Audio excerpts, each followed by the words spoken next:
Hey, deserving listeners, I thought I would answer some patron emails. This email is from patron Nader or Nadir from Peru. He says, "Hi, Dr. Kirk. I heard your response to the question, what would you prioritize to get done if you had 6 Kirk clones? What would you prioritize to get done if you had 6 clones of yourself? I have 2 questions expanding on the hypothetical scenario." Ooh, I like this. "Would you like your consciousness to be divided into all 6 Kirk clones?" It's funny. Yeah, I thought about this recently. I was in a live stream yesterday and I was talking about if I had a clone with one of my short list of clones, I would have that clone watch a lot of, it was to watch sports. I would love to watch NFL and maybe get into NHL and get back into NBA and I don't know, maybe baseball. Although I guess if I had my choice, I'd like to go to a lot of summer baseball games, get a hot dog and a beer with some friends on a sunny afternoon in Seattle and watch the game. It's America's pastime, as they say. So I thought about that. And I also, in that moment, thought, well, wait a second. If I had a clone that did it, I wouldn't be experiencing it. My clone would. Why do I have to do all the other things? And then I thought very briefly about this question. So you ask a follow-up, would you experience everything everywhere all at once, or would you like them to have independent, unique consciousness?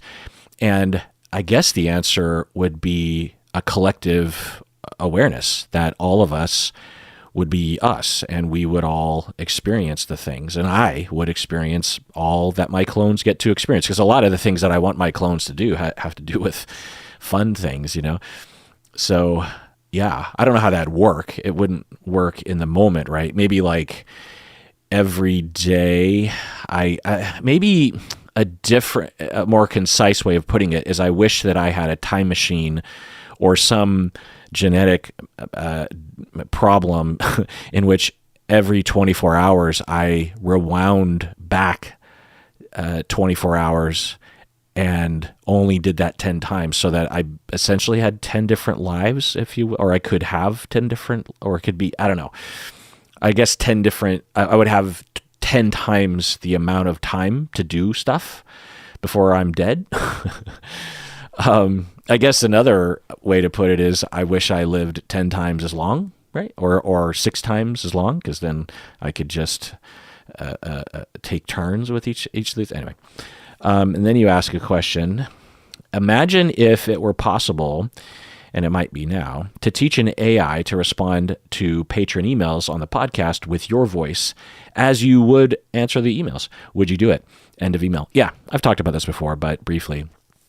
I don't know if I would do it. I don't know if I'd publish it, but when that technology is commercially and financially available to me, I am going to experiment with it just out of curiosity, just to see, can it answer emails in a way that is similar or maybe even furthering, because there's a possibility that if the machine learning has my entire catalog of responses to emails and also all the reaction videos, is there a way that the AI would actually have a better response? Like you could dial back certain aspects. Like I could say, okay, try to amp up the warmth or bring down the yammering or bring up the conciseness or something, there's a chance that the AI would actually answer better than I would in real time on average. And so I'm curious about that. I imagine that at one point, if it was good enough and it was bootstrapped enough, meaning that there were no hallucinations, as they call it, and no risks, and I review all the legality of it with my attorneys, then I would consider actually offering it as I don't know, just a fun little toy on our website or even a service.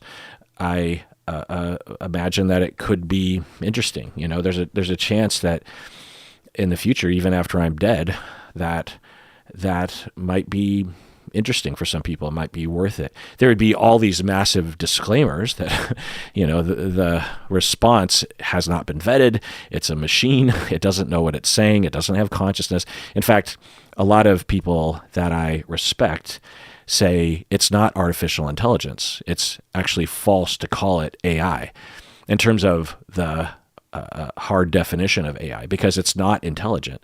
It's machine learning. It's an algorithm that just makes guesses as to what the next word should be in the sequence, and it's complicated, and I'm butchering it. I'm sure I am, because, Berto knows all about this stuff, but it's not an intelligence. It's not a personality. It doesn't have ethics. It doesn't know what it's saying.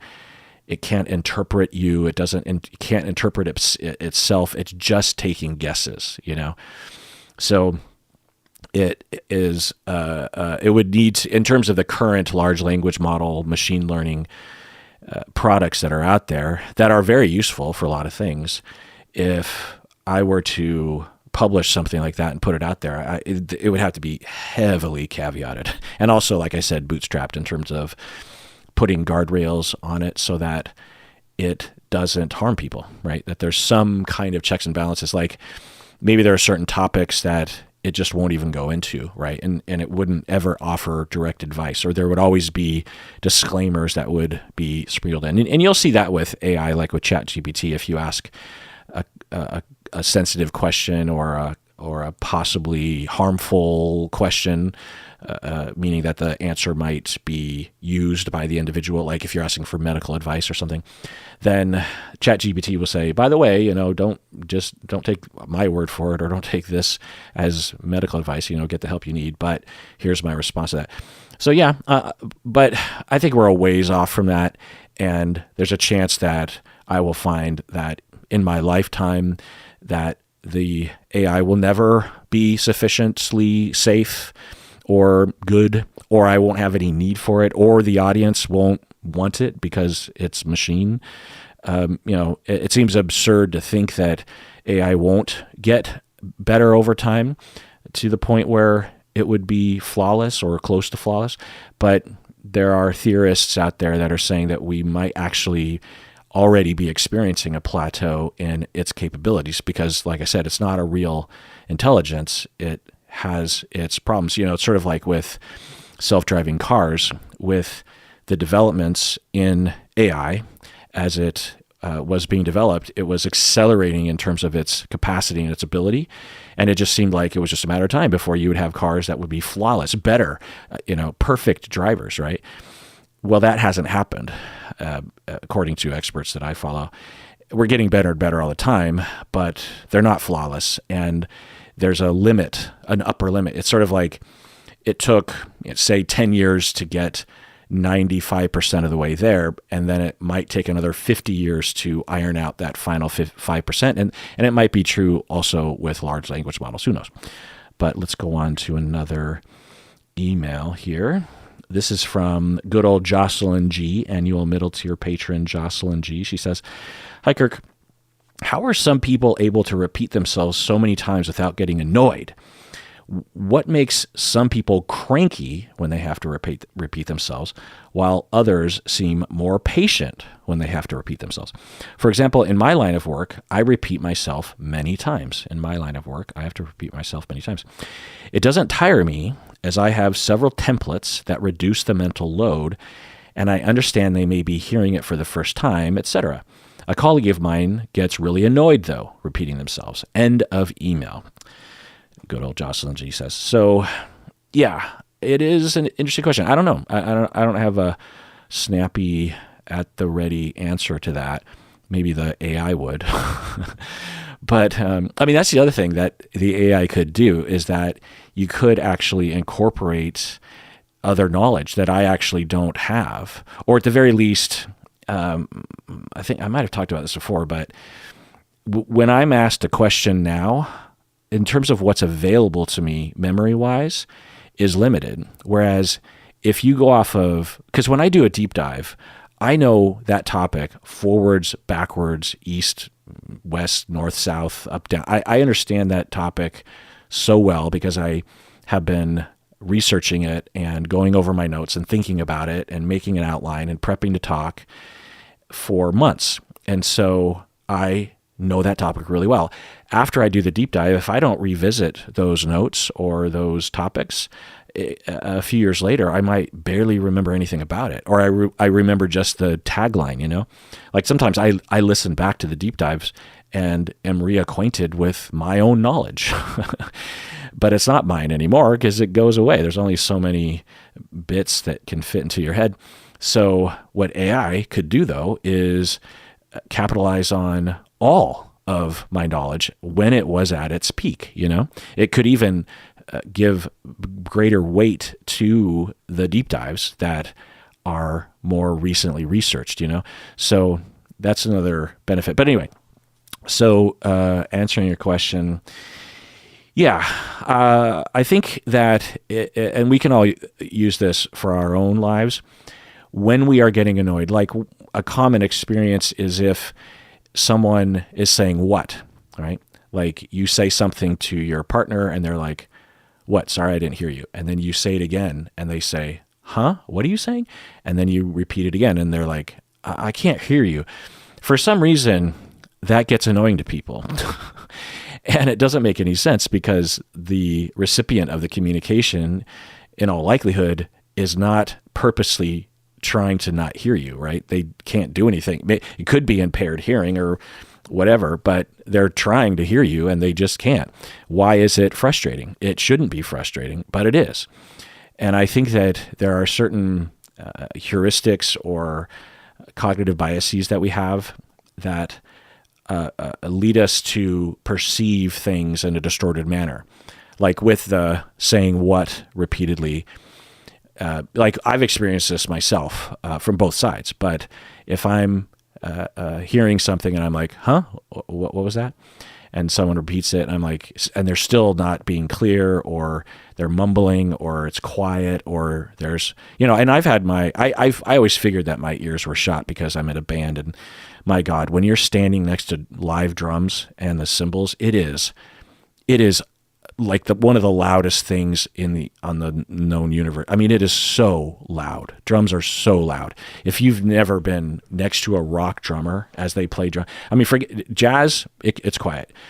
Rock drumming, it's insanely loud, and and I almost never have worn earplugs because it makes it sound like everything is being heard through a wall, and it sounds like shit, and I know there are specialized earplugs that sound better. Lately, I have these custom-made in-ear headphones that are getting a feed from my vocal mic, and so it sounds a little better because it's actually going in through the microphone, and then I can turn up or turn down the volume of my receiver, and hear myself, but I can also kind of hear the band through my microphone, if that makes sense. Anyway, but I always figured that my hearing was completely gone. I went through a very complicated, the whole hearing test where they put you in an isolation chamber and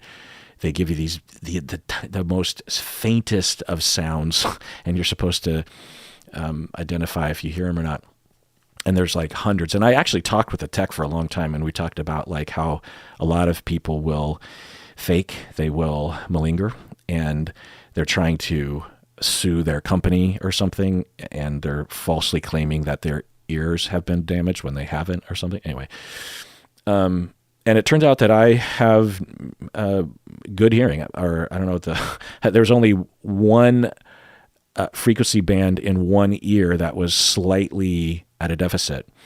So anyway, if I am not hearing someone and I'm like, what? And they say it again, and I'm like staring right at them, and I'm really trying to comprehend, trying to piece together by context maybe what they're trying to tell me, because I still can't hear them, and I'll say, what was that? Sorry. And people will get frustrated with me. They'll start getting angry, and I'm thinking, why are you angry? At the very least, you're the one that's not talking loud enough. But at at my dog's barking. Leia's at my feet. Now she's growling at something. I guess I should look outside because it's dark out. Maybe there's something outside. Okay, I'm back. So, full disclosure, what's happening with me and my family and household right now is that I'm recording soon after Seattle and the West Coast experienced what they're calling a cyclone bomb, which I've never heard of before. And we had uncharacteristically intense wind in Seattle, and it knocked off all these branches. We don't get wind in Seattle hardly ever. And so to have a little bit of wind means that any branch that is ready to fall will. And we also have a lot of our power and other utility lines that are above ground, which a lot of cities don't have, right? They will bury them. So we get a lot of power outages in a very easy way. And we lost power in a lot of people in my area, and maybe in other areas as well. I don't know if Oregon's experiencing anything like this, but in the Seattle area, there's a lot of people without power. And for some weird reason, we lost power for an evening, but got it back in the morning. And meanwhile, there's all these neighbors around us and businesses that still don't have power, like a couple days later. But we don't have cable. We don't have the internet.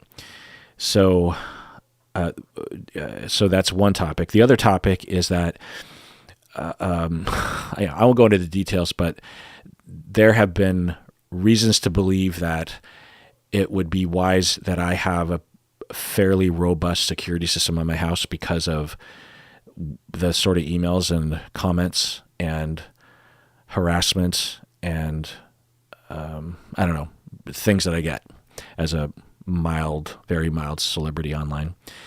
And and it's very reassuring to have this I actually have two security systems, like two different security systems, like a redundant company security system on my house. And so it partially depends, like half of this, so with electricity, but without internet, half of our security system actually works, but the other half doesn't. And that other half includes the cameras. And so currently we don't have access to the cameras. And normally that wouldn't be a big deal. But tonight, what happened was Stacy and I were chilling in the evening after dark, and I hear what sounds to be a gunshot.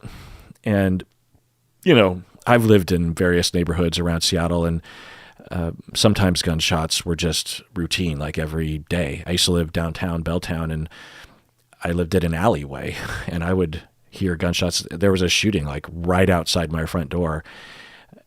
And I'm in bed, and I have this big window that faces the alley, and I hear behind my curtains, gunshots. And so it wasn't pleasant, but it's not foreign to me. But the neighborhood we currently live in, I almost never hear gunshots. And I heard what sounded like a gunshot, but it sounded like a high caliber gun, like a rifle. And I thought, that can't be a gun. And plus it was just one shot. Usually when people are shooting either at people or just for shits and giggles, like there are some people that will just drive around town with the gun out the window and just shooting, right? They're joyriding or something. It's usually not just one shot, right? It's like bang, bang, bang. And that's usually what you hear. But this was just like crack, one gunshot or one loud noise. And I thought, what? And I'm listening, and Stacy and I were like, what was that? And I was like, I don't know. I'm guessing that wasn't a gun because it was just one shot. When does that happen in the city? And then about a minute later, another one, exact same sound, exact same placement, bang. And I'm like, yeah, that sounds like a gun. At first I'm thinking that's gotta, why? That just doesn't happen. Plus it sounded really close to our house. And then another minute later, a third time it happens. And now I'm like, that's definitely a high caliber gun, or at least I'm 80% sure. So I called 911 and informed them I don't know if the police did anything.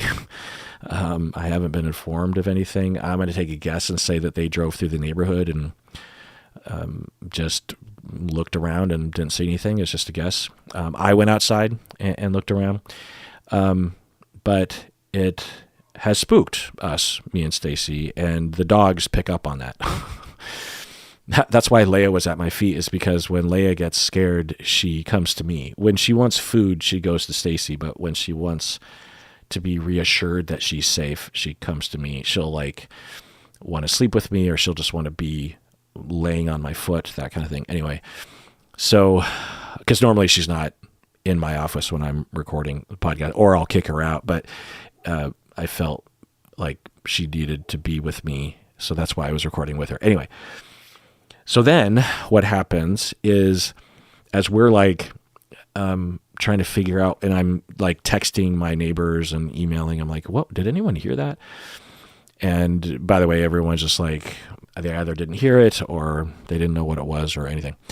Anyway, so then this alarm goes off outside, and it sounds like a car alarm, but I go outside on our deck and I look, and it's a house alarm from the sound of it, right? And from where it was coming from. And it's in the middle of the night, it's dark.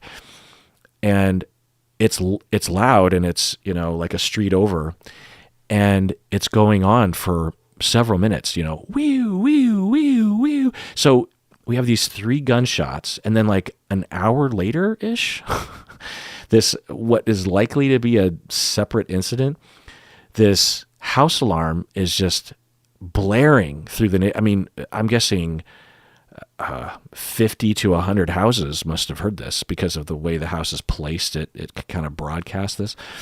And so I'm just waiting for the police to show up or something, and then no. And then, so I'm, texting my neighbors, what's going on? Does anyone know what's happening? And everyone's just like, yeah, I don't know. Everything seems fine. And so then, this dog that, I don't know, once a week will just start barking into the darkness, which always boggles me that there would be people that would have a dog outside at night barking for like an hour and not be ashamed of themselves. Because when my dogs bark one time at noon, I have a deep sense of guilt to my neighbors. I'm like, oh my God, got to bring the dogs inside. And so there's this typical dog that I don't know, it's probably like 10 houses down, that's just barking into the nighttime. And so then Leia started to get interested in barking back. So that's where I'm at. And in order to see outside of our house, since we don't have cameras, I turned off all the lights so that if you go to a window to look out just to make sure everything's okay, you can see. Because if you have lights on, then it's just darkness outside. So I'm sitting here in the dark, looking at my computer, recording, and so if this recording suddenly goes, well, I guess if someone comes in the house and kills me, this episode will never get published. I'm joking. I'm quite sure that we're okay. Plus, everyone's got to go at some point. Just joking. So Jocelyn G asked about repeating themselves.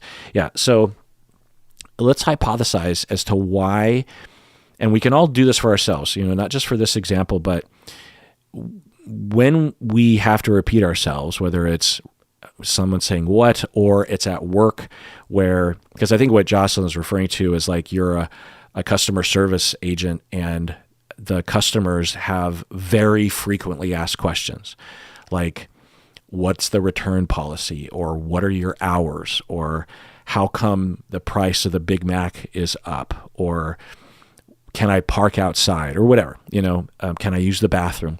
And for each one of those individuals coming in all likelihood, they have reason to believe that question is viable and they don't know the answer.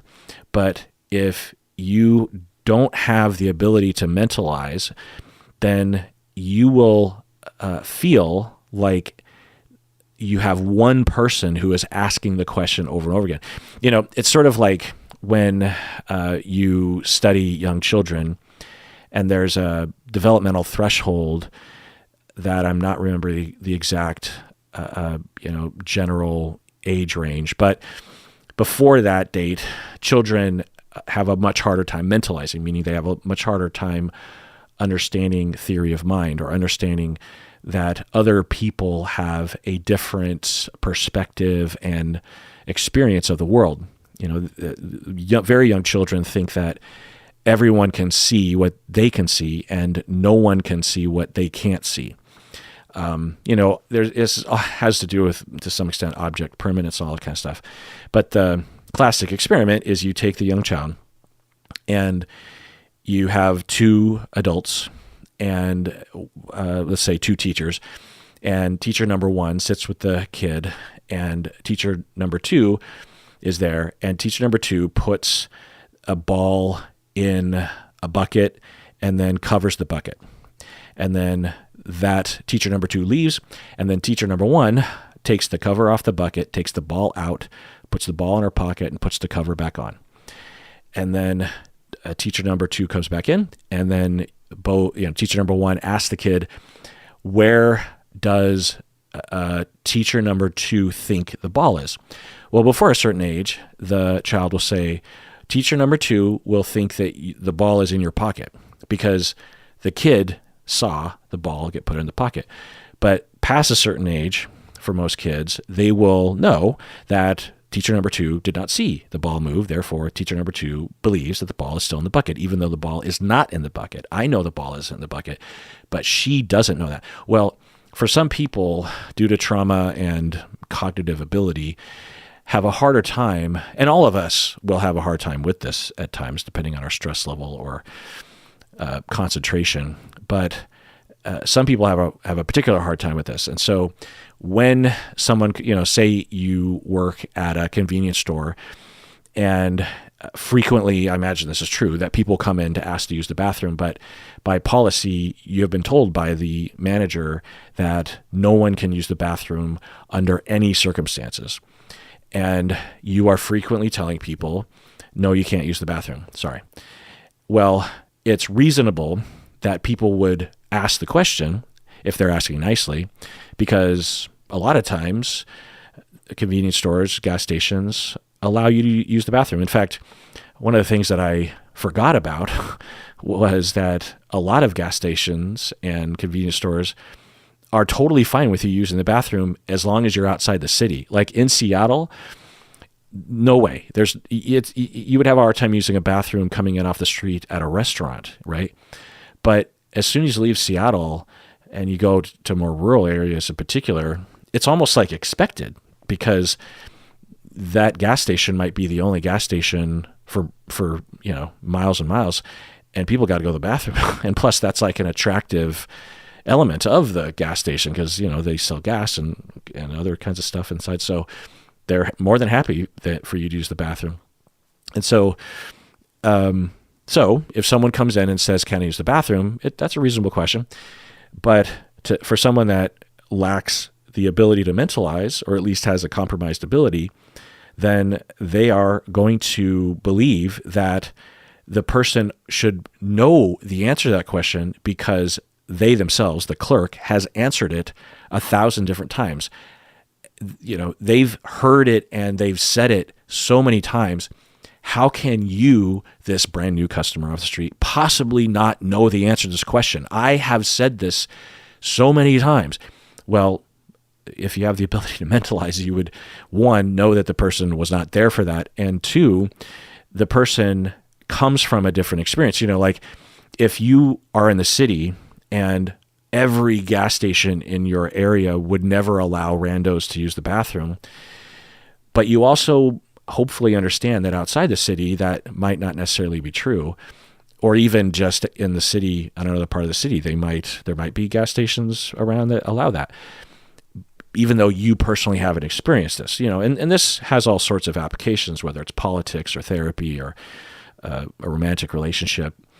the ability to mentalize and to take time. The other thing is that if people have a need, or a schema, if you will, either of other people are jerk faces, and there's a lot of different manifestations of that. Well, I'll just say that one first. If you have a schema that other people are jerk faces because that's your experience growing up, then you are going to interpret repeated questions as hostile or manipulative or something, or that the other people are being lazy about finding the information out themselves.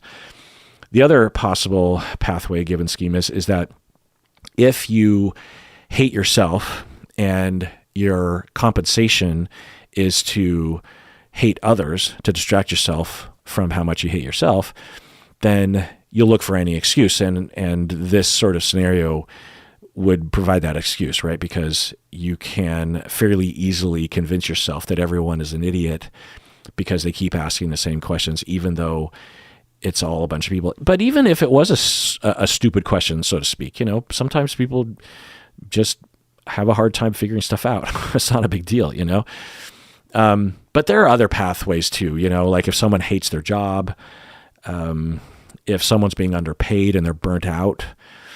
The first time I noticed this actually was before I was a therapist, back when I was in market research in my early 20s before becoming a therapist. I would always go to this Taco Bell because it was cheap. You could get 3 tacos for $1, and I would get like 6 tacos, and I would sit in my car and smoke my cigarettes and listen to my music and eat my tacos. And I noticed that there was this one cashier woman. She was older, and the first month that she worked there, she was the nicest, most chipper, most enthusiastic employee in the entire Taco Bell. And then the second month, she was less enthusiastic, but still very kind and chipper. Well, fast forward another 4 or 5 months, and she did not look like she enjoyed the job because she probably was being underpaid. It was probably not fun to do, and she had lost the spark because it's hard for anyone to deal with that. So I don't know. I just feel like there's a lot of different pathways, but let's take a break. All right, we're back from the break. Patron Lucy from Seattle, she emailed in and says, "Hi, Dr. Kirk. I'm just wondering if you had any favorite songs or favorite albums for when you're going through a breakup. Also, any quick advice about getting through these next few months would be appreciated. Thanks." End of email. Well, in terms of advice, it's hard. There's a lot of changes of one's life practically. There's also a lot of emotion, a lot of grief. Even if you're the one that did the breaking up, it can be really, really hard.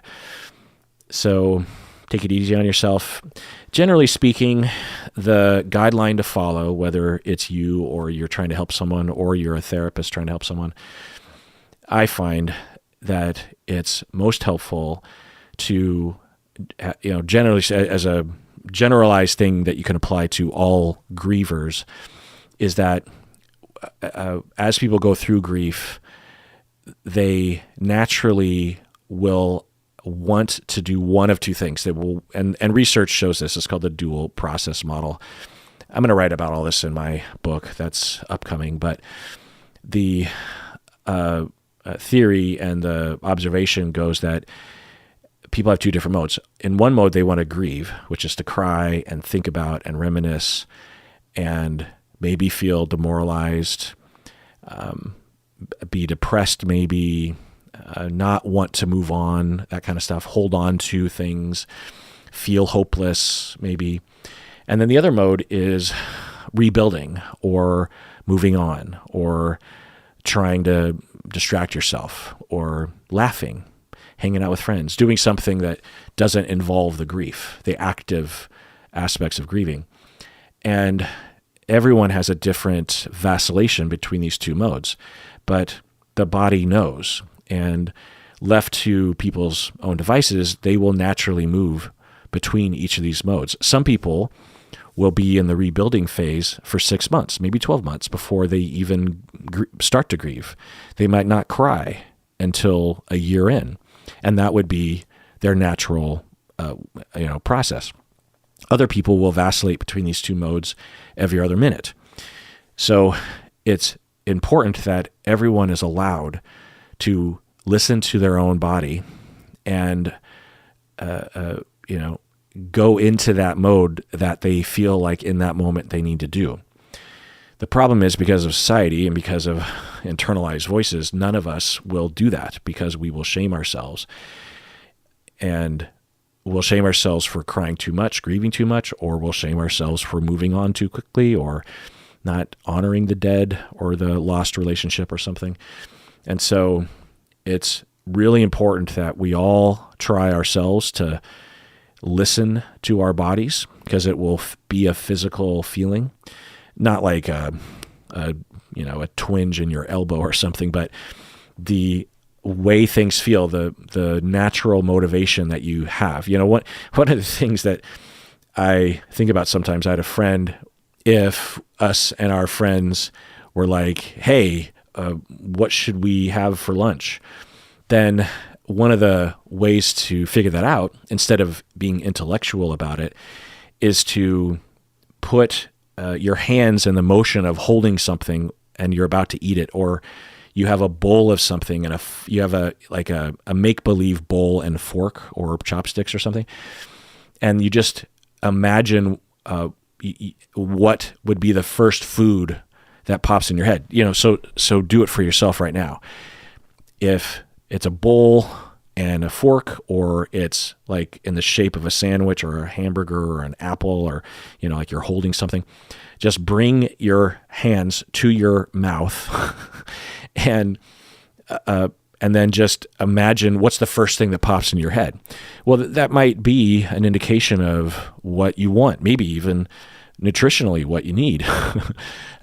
It's similar, I think, when it comes to grief, is that for the individual, when they just think about internally, what would I rather do? Would I rather move on and rebuild and do something else? Or do I want to cry and think about and reminisce and talk about and look at old pictures and concentrate on that, or do a creative art project that involves the loss or something?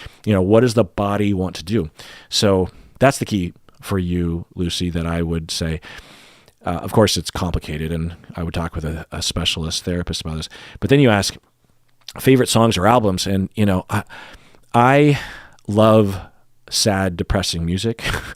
In fact, even if the song is upbeat, I tend to like sad lyrics, like "Call Your Girlfriend" by Robin, which is a song I listen to today that makes me cry almost every time I hear it. That song is heartbreaking, but it's upbeat. Or "Steppin' Out" by Joe Jackson is upbeat. It's a fast tempo song and jumpy with its bass line, but it's and the lyrics are actually happy-ish, because it's like, hey, we're stepping out in the town. But the melody and the chords and just the whole presentation to me is incredibly dripping with sadness to me. I don't know if that's true for you, but so I'm looking at my Spotify playlists, and if I just kind of go down, Band of Horses, I imagine, would be a great breakup song. In fact, one of our listeners, one of the fans, played on the song Factory. She played the violin. It sounds like many violins, because in a church she recorded herself playing the violin part like 100 times or more or something. Anyway, but No One's Gonna Love You, The Funeral, Is There a Ghost, Laredo. These are, I don't know, all these songs to me, Band of Horses, just a very uplifting / energetic / depressing / sad. Anyway, of course you got Depeche Mode. That's what I listened to in high school if I was going through something like that. Other bands, Cat Stevens, in terms of album, The Cure, right? If I were to pick one Cure album, I guess it would be In Between Days is my favorite, maybe Just Like Heaven. Or sorry, Kiss Me, Kiss Me, Kiss Me. Depeche Mode, in terms of album, I would say either Catching Up With, which it was the first Depeche Mode album I had. It's a compilation album, but it's a great one. Or Black Celebration. That's got to be an intense breakup. There's a lot of lyrics about love and breaking up and stuff. Elliott Smith, I mean, come on. The first album, which people often call Kill Rock Stars, or Either Or is another album that I would have. So those two albums, the first two albums, I think would be great breakup albums. I mean, it depends on what sort of thing you're going for. I mean, for some people, breaking up albums mean listening to happy music. I don't know. Depends on what kind of person you are, I suppose.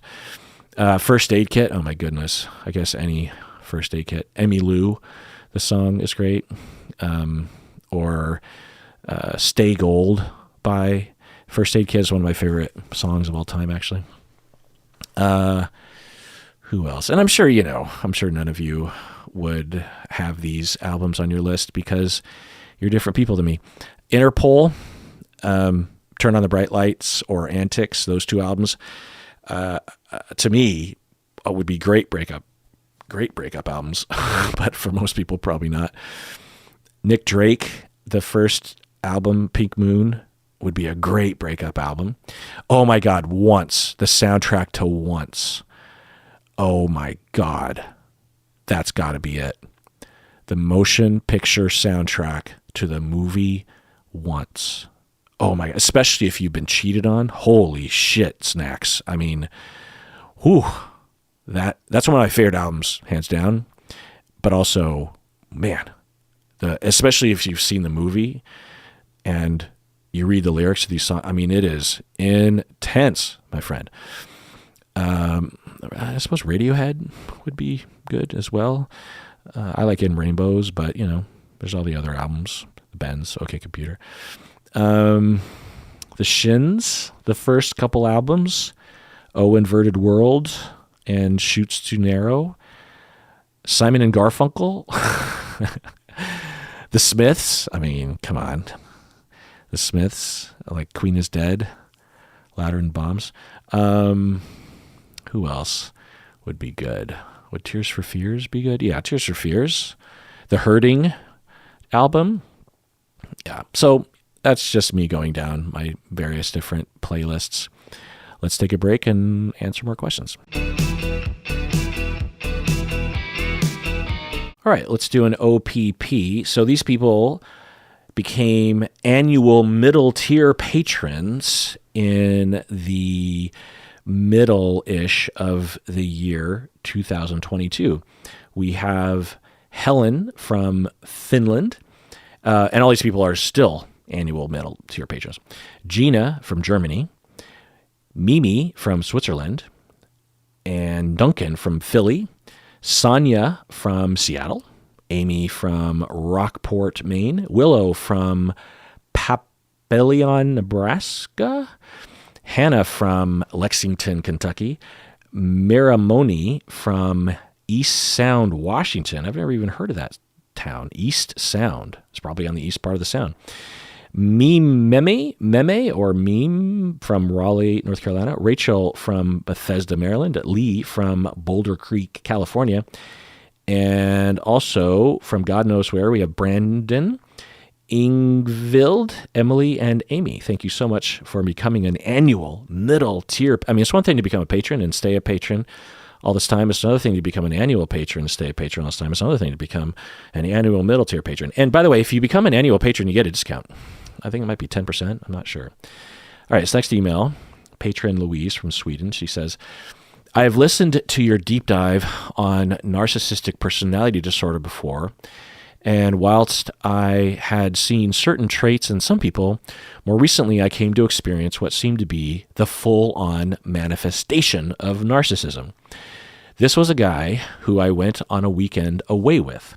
We had met before many years ago through a friend, and we decided to meet up in Barcelona, or what I will hear people sometimes say, Barcelona. Below is a list of the kinds of things he did that made me think he was high on the narcissistic personality spectrum. Number 1, He was continuously name-dropping exclusive members-only clubs and locations that he frequents, like Soho House. By the way, he works in show business. Just chiming in. Yeah, that's a yellow flag. It depends on what we mean by continuously name-dropping. But at the very least, it's annoying. Now, someone could just kind of live in that world, or they think it's impressive and they're nervous. But yeah, that is definitely something that you will see from people with narcissistic spectrum. And not everyone with narcissistic spectrum will do this sort of thing, but let's go on. Number 2, he would make huge mountains out of molehills and be really rude to staff. For example, that our room was too close to the lift or elevator, or the table was not in a good location, like at a restaurant, I'm guessing, or the gluten-free bread was too cheap. He would really be rude and demanding to the point where it made everyone feel uncomfortable. Just chiming in. Yeah, it's hard to say. Certainly that could be an indication of narcissism, in that he could be upset about not being treated with the specialness that he feels like he should be treated. Also, the act of complaining all the time about, hey, this isn't perfect because I deserve better, entitlement, that kind of thing. Because the syndrome is that for people with narcissism, and they aren't all triggered, because it depends. So the underlying personality of a narcissistic personality is generally the same, but it'll manifest differently based on culture. So for them, like imagine if you had a narcissistic person that was an alien from outer space, and in this alien planet, they valued having, I don't know, a giant heap of moss that you wear as a hat. And the bigger and newer it is, the cooler it is. Well, in that world, the narcissistic person would make sure that their moss ginormous hat was the best and biggest and newest and most flashy around. You're not going to see that in Seattle because that's not what we value. So, at least as far as I know. But so when you have the cultural notion that the room that you're in, the sort of room, whether it's a bigger room or cleaner or has a better view or is far away from the elevator, will be a reflection on how good the room is, how expensive the room is, how sought after, or how impressive it is. That's understood in a lot of cultural circles. And therefore, if he is to be in a room that is, in his mind, making him look bad, what happens for him is it's not that he just believes that he's entitled. It's that he believes he's nothing, and therefore any excuse or possibility for himself or other people to identify him as being substandard is so terrifying that he will do anything to get out of that. And one of the ways you would do that is just to constantly fight for yours, to constantly try to fight for better and bigger things. And the way that comes across is it looks entitled. Now, the second prong to this entitlement behavior is that they have a hard time recognizing other people's needs because they had their own needs discounted, and they also were generally neglected to the point where they just aren't really aware that other humans exist in a practical way. I mean, they intellectually understand, but they don't really feel the other people because they had to turn themselves off from others. They also have attenuated emotions and certainly have difficulty connecting with their emotions, and therefore they have a hard time with their empathy, meaning that they won't notice or care enough about the clerk's feelings when they're demanding that they be moved to another room, or when you are, looking at him in horror or embarrassed about the way he's talking to the clerk. He doesn't care or doesn't even notice. You know what I mean? So that's a possibility. But let's go. You have 9 observations here, so that was 2. Number 3, he was excessively affectionate except it wasn't affection. He would grab me and kiss me, but it didn't feel romantic, but felt more controlling. Just chiming in. I mean, that's certainly something you should pay attention to. I mean, the other red flags are, less of a worrisome concern, right? Name dropping and demanding to be moved to another table or another room. Certainly annoying and possibly a red flag, but the way it feels when he kisses you, it felt controlling to you. Now, it could be a distortion on your part for sure, but that is, if someone told me those first three, I would be really terrified of that third thing. Oh, by the way, my neighbor just texted me because I've been texting all my neighbors being like, what the fuck is going on outside? So I'm going to read that text. All right. So my neighbor tells me that the alarm, the house alarm, is from a vacant house across the street. It sold a couple weeks ago, but the new owners have not moved in yet. The alarm has gone off a couple times this week. It's very annoying. Okay. Well, hopefully everything's okay. I had a follow-up question to ask if everything's okay. But anyway, all right. So number 4 from patron Louise from Sweden. By the way, patron Louise, I today was talking with Stacy about all the wonderful music that comes out of Sweden that I love. Like the Cardigans is one of my favorite bands of all time. I mean, I think they're up there with like the Beatles. They're so good. The inventiveness, the songwriting, the melodies, the production, every instrument. You could listen to every instrument and be entertained. You can listen to just the bass line and be like, oh my God, that's such a great bass line. And they have like 5 albums that are just so great. Except for that one song, love me, say that you love me. I never listen to that song. I hate that song. But so many great songs. I mean, Holy Love is just one of the best songs of all time. But anyway, other bands from Sweden like Radio Department. Of course, you got Roxette, but whatever. The Hives, right? I always get the Hives and that other band mixed up. The Hives, right? The Hives are from Sweden. And then you have First Aid Kit, amazing. You also have The Knife, right? Aren't they from Sweden? The Knife band. You have, The Knife. And you also have, is Jose Gonzalez? Yeah, he's from Sweden, and he's amazing.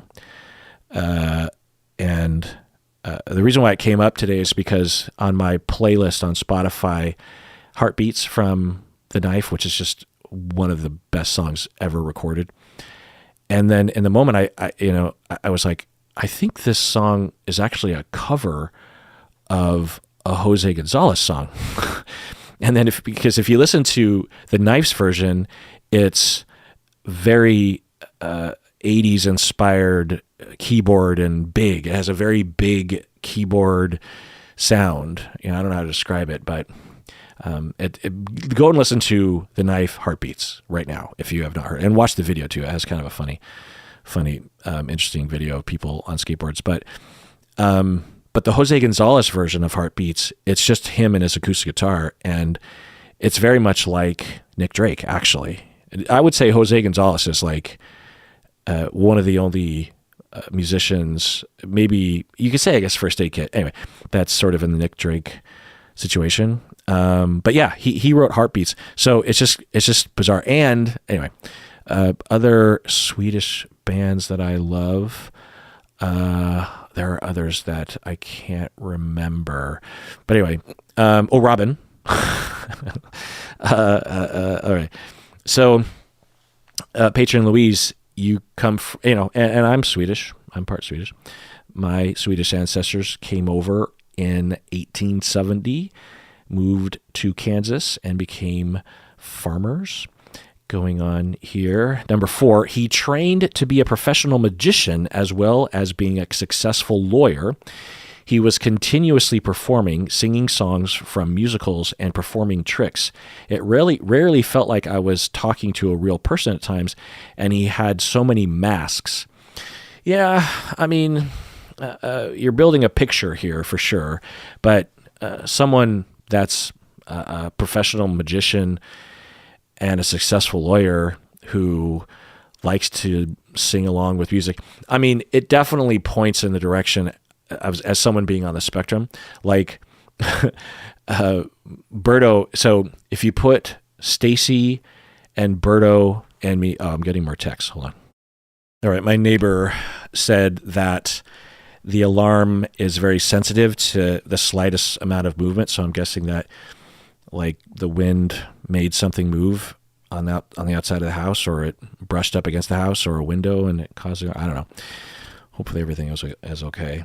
But getting back to your thing here, you're saying that, oh no, I was going to say is if you put Stacy at one end of the spectrum and you put, wait, now I'm getting text from Stacy.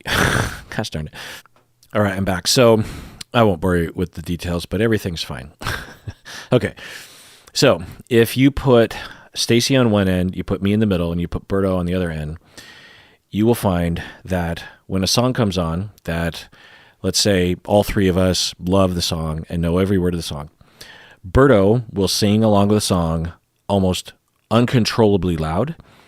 I might sing along, but I'll try not to bother people around me most of the time. And Stacy will not sing at all, even though she might want to. If she were by herself, she would, and I've heard her. So does that say something about our narcissistic tendencies? I think so. And when you identify this quality that he would be continuously performing and singing songs from musicals and performing tricks, I think that it is a potential indication. Number 5, there were moments of what felt like authenticity, but they were few and far between.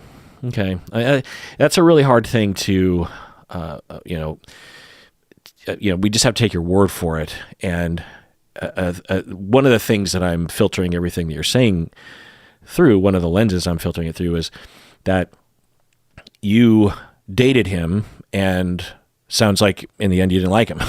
So there are biases inherent in that. Now, what's coming through the filter, if you will, regardless of that, are credible indications of narcissism. I'll just say that. But anyway, so when you say like he wasn't authentic, hard to know. I'll take your word for it. And if I met him, I might think that I would agree, or I might even think that you weren't emphasizing it enough. Who knows? Number 6. He would make me take like 100 pictures of him doing something like swimming, and he would keep making me do more pictures because he wanted the picture to be perfect. This was just for him to send to his friends. Chiming in here, yeah, it's hard to see that any other way. Number 7, he would blow hot and cold and go into these icy silences where I feel like I was walking on eggshells, and I felt quite unnerved by it. Just chiming in. So, like the authentic claim, this has a lot of opinion and personal experience that might have a lot of bias or your own experience or emphasis on things that are different than other people. How unnerved, how walking on eggshells. But I will say that when I read this one, I believe you. 1. 2, it's hard to interpret it any other way when we look at the whole picture. And this is something that is quite common, not universal, but quite common when any of us are around someone with a more severe personality disorder. I don't know if it's all personality disorders. Maybe I'll sit down and go through them all and think about it and think about my personal experience and also the theory behind each one. But with cluster Bs, you will feel this way, whether it's borderline narcissism, antisocial, histrionic. Generally speaking, if you are wrapped up in their emotional field, even if it's just for a moment, the time that I always think about, it's funny, these touchstones in our minds. And the touchstone with this is, I had a client and I was doing in-home therapy. This is beginning my career. And I was meeting a client for the first time, and I'm in her house or her apartment, and it was a mom, and she would have been, older than me. I would have been like 30. She would have been 45 or something. And I was there to talk about her defiant teenager, and the teenager wasn't there for whatever reason. And I am doing my best to assess the situation, get to know her, bond with her, get her to like me. These in-home contracts would be often limited in time to either 4 weeks or 3 to 6 months or something. And I had to be very quick, and I had to be very to the point, and I had to be very good because I didn't have time to dilly-dally. And so anyway, I'm assessing things with her, and I'm just doing my regular approach of asking questions, taking notes, having empathy, getting a timeline, getting goals, thinking about a diagnosis, this kind of stuff. And I must have said something that was mildly challenging to this mother. And I can't remember what it was, but it probably was something like, well, because, she's complaining, which would be a normal thing. Even with good parents, they would just say, oh my God, my kid's running away, using drugs. She's shoplifting. She doesn't go to school. She has completely new friends, or I don't know if she has any friends. She doesn't care anymore. She, yells at me, and she used to be such a sweet kid, and I don't know what to do anymore. And she's doing that sort of stuff. And then at some point, I must have heard something that gave me indication that I might begin to inquire about maybe what the mom is doing, to contribute to the problem. So I'm not, I don't always assume that, but it's definitely something I'm looking at. And I probably was giving the communication of, okay, it sounds like your daughter has a lot of issues, and I'm guessing a lot of those issues don't have anything to do with you and your parenting, or at least not your current parenting anyway. But there's just one thing that it might be contributing in terms of how, like a common thing that I would say to parents would be, so there's a lot of myths about why children and teenagers will follow the rules. One of the myths is that it's due to structure. You'll hear that all the time. And in the beginning of my career, I used to think that as well. And I still believe that structure is important. Absolutely. Lack of structure is a bad thing. But I have found that the primary reason as to why kids and teens will follow their parents' directions is because the kids do not want to disappoint their parents emotionally. And when the bond has broken down between parent and child, that motivation is gone. And so the child has no incentive and no motivation to follow your rules. So when we are approaching the parenting and working on how to correct for the problem and go on a campaign of experimentation of parenting styles, one of the styles that I want to think about as we move forward is to keep up the structure for sure, keep up the discipline for sure, as long as everything's on the up and up. But we don't want to sacrifice the bond and the love and the warmth and the connection. And if that has been largely lost, then we have to rebuild that in addition to keeping up the structure. I'm not saying just let her do whatever. I'm not saying let her walk all over you. I'm not saying give up on her. What I am saying is we have to add back in the warmth. Now, that's the end of my role play. I don't know what I would have said, but it was from my memory, it was like a very short foray into something along those lines. And she did not like it. Whereas 99% of the time, the parents were either neutral or positive to me bringing this up. And she reacted and got defensive, and it felt unsafe, and my body felt unnerved. As you put it, you say walking on eggshells, feeling quite unnerved by it. I remember this feeling, and I had learned enough about personality disorders by that point to note it and to trust it and to say, oh, there's that feeling. Where have I felt this before? Well, it's with this client, it's with that client, it's with that client. All of those clients, I would eventually, after months, conceptualize all of them as having a personality disorder in the cluster B area. And I don't know what's going on with this client, but I wonder if I'm already feeling that. And I felt that feeling with all those clients in the beginning, but I didn't know what was going on. And it freaked me out. And I would blame myself, or I would attack the client in my mind at the very least. But isn't this interesting? And then the second thing I thought was, I have to pull back, because if this person does have a significant personality disorder, then they are going to distort things that I'm saying based on their relational traumas.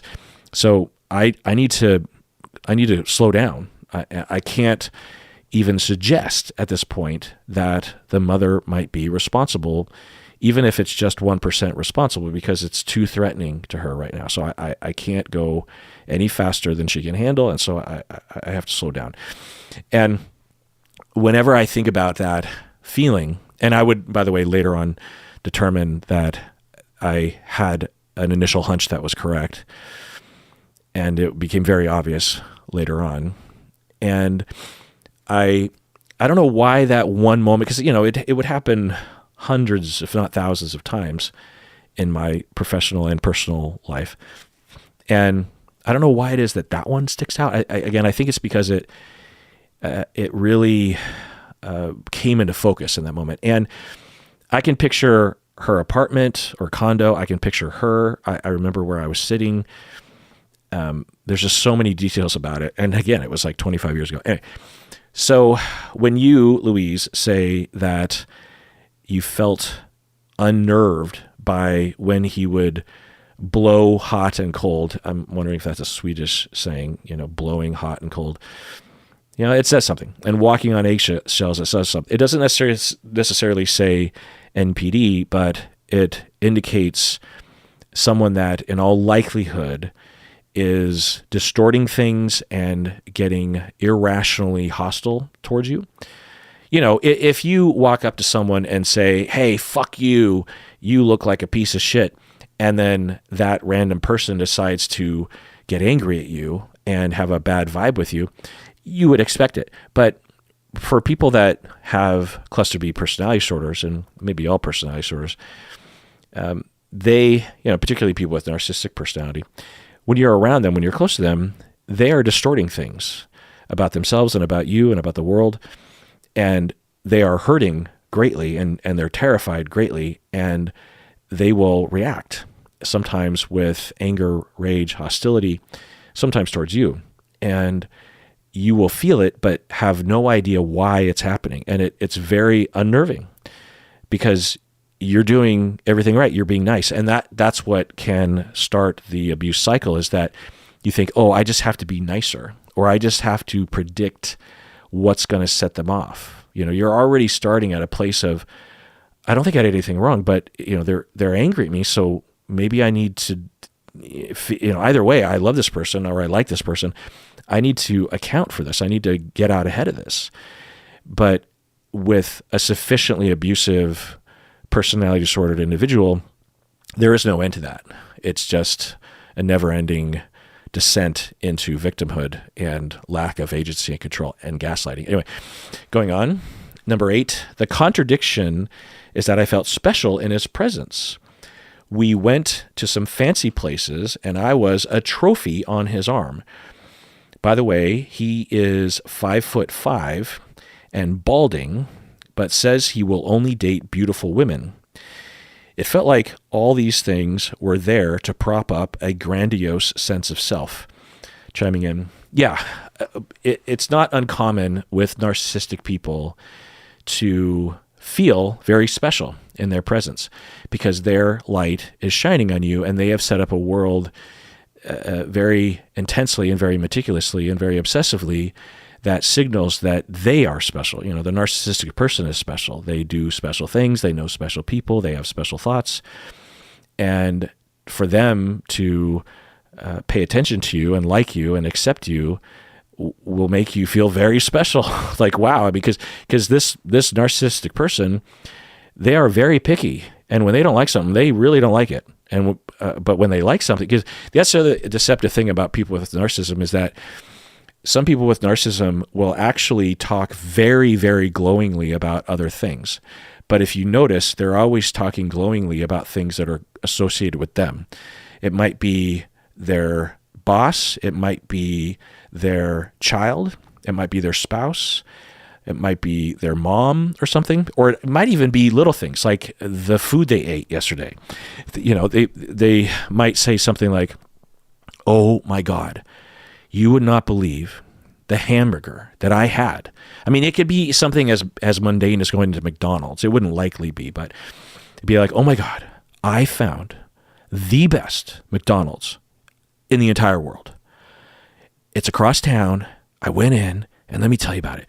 And it's not incredibly annoying as if they were talking about themselves, like, "Oh my God, I am the best lover in bed." I think about that SNL skit, "Hello, lover." I watch that every now and then, the various different ones, you know, one with Drew Barrymore and Jimmy Fallon. Anyway, Dratch and Farrell. God, it's so funny. There's something about that skit that just scratches this itch for me of like that sort of 70s boomer hippie professor type, you know, erudite but floppy with sex and loving of hot tubs. Anyway, so where was I?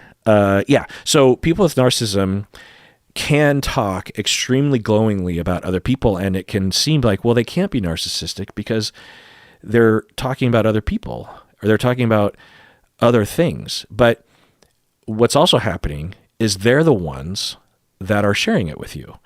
They're the ones who experienced it. Now, you might want those experiences. Now, they're not doing it on purpose. It's just how they get their needs met. You know, they're pointing to something in their life that they believe to be really cool. And in a sense, they're just telling themselves. They're just like, I had the best hamburger. Another thing that they'll say is that when they fall in love and everything's going well, they might talk extremely positively about their partner and say, "Oh my God, my wife, she is the best. She's so nice and she's so great and she's so beautiful." And I was like, and that can look like, well, that can't be narcissism, but it actually can be. It, in all likelihood, is a lesser form potentially, but maybe not.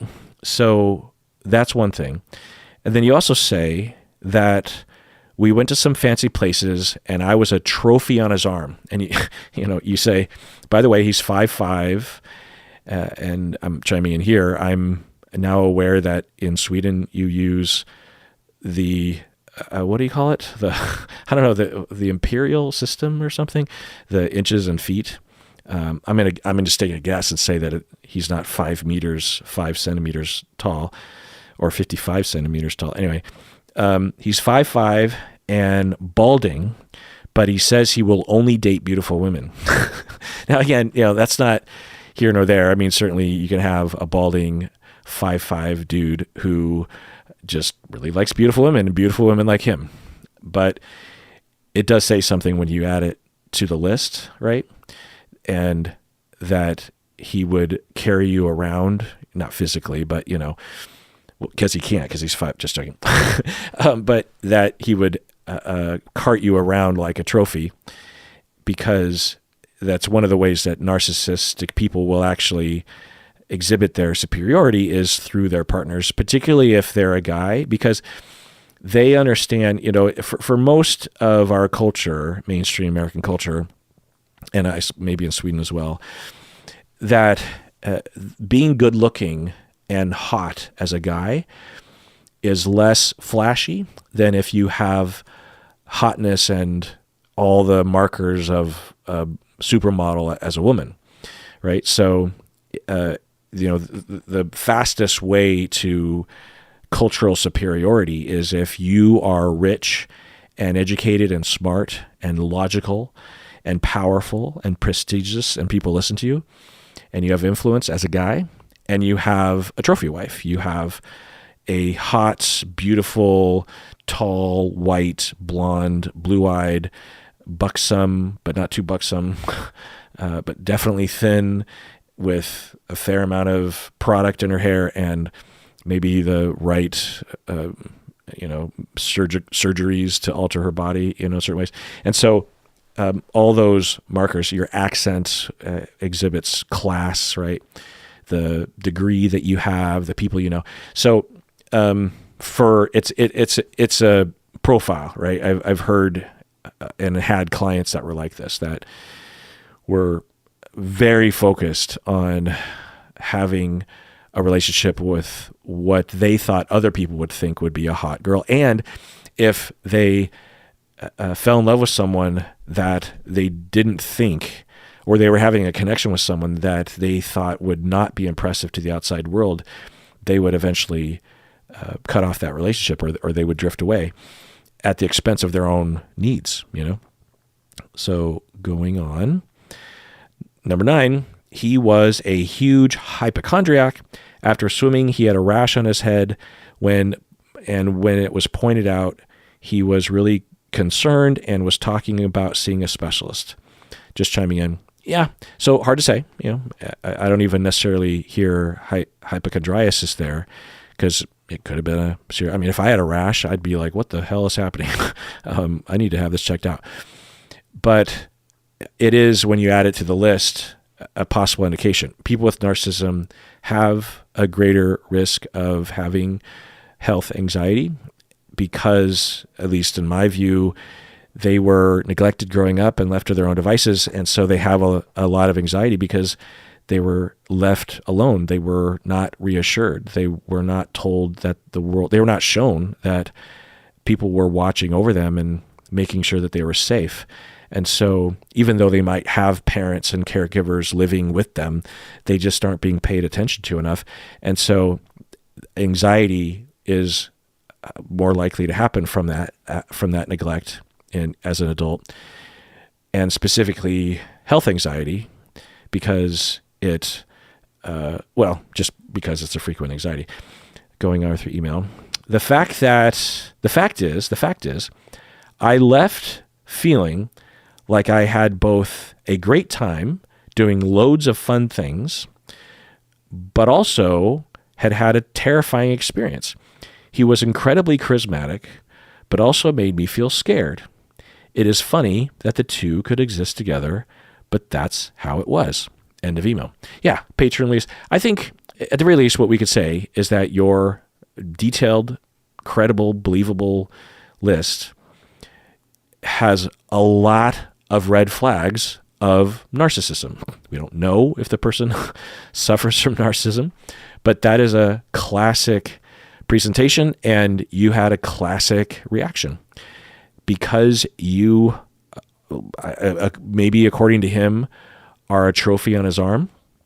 And because the other thing to make sure that we understand about narcissism is that they are some of the most desperate people for closeness and non-abandonment. Underneath every narcissistic person is a borderline person, someone that is so desperate for love and attention. And when you scratch just below the surface, these individuals will exhibit this either pathologically or with even a little bit of self-awareness or pain, and that's always my goal, or at least a marker of success with these clients, is when they can tell that to me, when they can identify, oh my God, normally I am telling myself that I don't need anybody and that I'm okay on my own, but I'm realizing now just how much I need my partner. A classic presentation of someone with narcissism is that they are going through a divorce and they come in to my office. They're 35 to 55, and they are telling me that they had an awakening, an emotional breakdown. And for the first time, they're realizing that they have things to work on. And normally they think everything is fine, and they think that emotions are for other people, and they're independent. They don't need other people, and they just enjoy their life. But now that their spouse has asked for a divorce or has divorced them, they are realizing now that underneath the surface, they are suffering and they don't know what to do, and they're panicking. And they are in a crisis, and so we'll talk about that. A lot of these individuals, though, and I have noted this, and I'll even tell people who fit the profile, I'll say, so given your presentation, you have a schema, probably as a result of early childhood experience, that leads to the problems that you have. And I, and so we would talk, and I would assess, and I would reflect back to them what I'm hearing that is in line with this. And then at some point I would say, so given the fact that it looks like you can be conceptualized this way, at some point your life will turn around for the better, and you will wake up the day of therapy and think you don't need therapy. And it would be self-serving of me, of course, to say that that's pathological, because that would mean you would continue to see me and pay me money to help you. So take what I'm saying with that in mind. But given my experience with other people with your condition, and I don't say narcissism in the beginning, I might eventually, because, the way the internet is. And so I say, people with your schema, with your reactivity, with your defensive structure, given your relational traumas, you will wake up that day and be positive that you do not need therapy, that you're all good and everything is fine. And I'm telling you, in all likelihood, you are not cured, that things have not fundamentally changed. Your life has just been out of crisis effectively enough such that your cruising mode of defenses will kick in and tell you that you need nobody. But I want you to really take note of the way things feel right now after things have been stripped away, and you're raw and you're experiencing your true self, which is a scared, needy, emotional, dependent human being like everyone else. But yours is so raw because you've never had it met, or you've had it barely met when you were a child, and your defenses resulted in you avoiding it being met as an adult. As a child, your caregivers were the enemy. Now you're your own enemy, and you will try to convince yourself that everything is fine because that's what you needed to convince yourself when you were young. But now you're in therapy, and we have a pathway here. And if you want to have your relationships be sustainable, and actually, like if they've been divorced, then if you want to have your next relationship be functional and not go the same way that your previous relationships have been, then you have to stay in therapy, even if it's not with me, if it's with someone that understands these conditions. And you have to stick with it, and you have to get in touch with this such that you're always in touch with your needs and your emotions and your vulnerability and your dependence. Only then will you be healthy yourself emotionally and be able to engage in a romantic, loving, connected relationship with another person. So, that's me talking about that. But, yeah. It's funny that the two could exist together in terms of feeling like, oh my God, I had a great time and I feel special in his presence, but I also feel scared.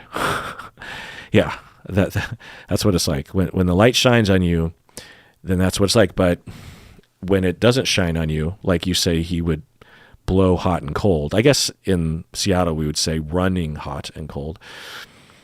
And when they're cold and they turn away from you actively, or they just sort of turn their spotlight away from you, it can feel really hurtful and rejecting, So, yeah. And I guess it's great that patron Louise from Sweden, you've provided this, possibility, this possible profile, because it flies in the face of everything on the internet, right?